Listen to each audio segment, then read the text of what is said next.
Eritrea firsthand. I had the good fortune of visiting Eritrea during the struggle, and I wish more people could have done that because it really was something incredible to see. What I always tell people is Eritrea is a unique experiment.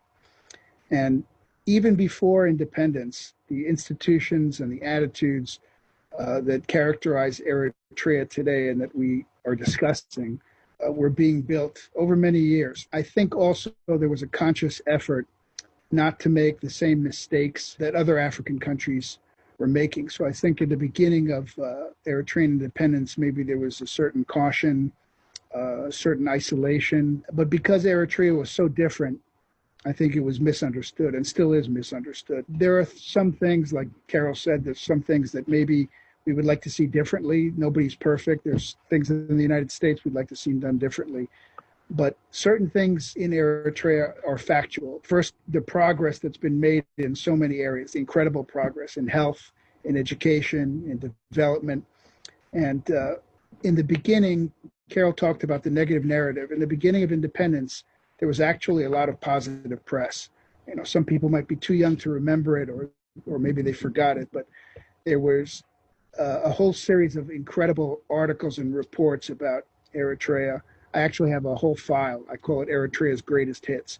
It was the Wall Street Journal and the New York Times and NPR. I mean, you name it. That was the narrative at that time. And at some point it changed. Maybe people got bored with that narrative, but it's still on the record. And one I remember in particular, I can't remember if it was a newspaper report or if it was on radio, but there was a report about Eritrea building the railroad, rebuilding the railroad, the Italian railroad between Asmara and Massawa.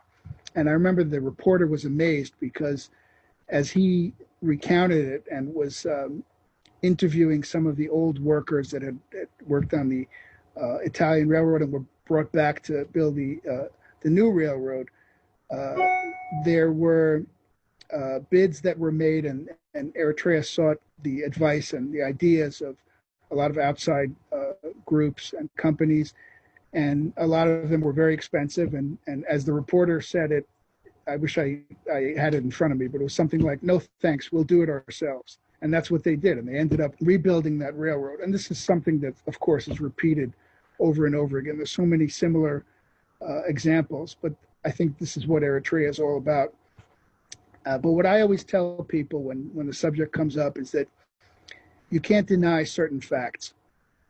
There's the progress in health, which is, I think, historic, on malaria, on child mortality, maternal mortality, on AIDS, and now, as Carol pointed out, on coronavirus.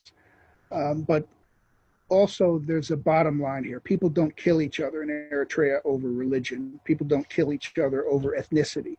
That's pretty unique, and that's something to celebrate and, frankly, something to look at closely, to model. Obviously, something that is being done that's right. And also, it's the most stable country in the Horn.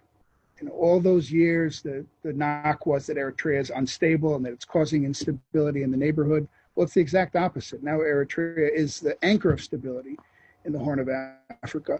So I think Eritrea really does have a lot to offer, a lot to teach, and a lot to contribute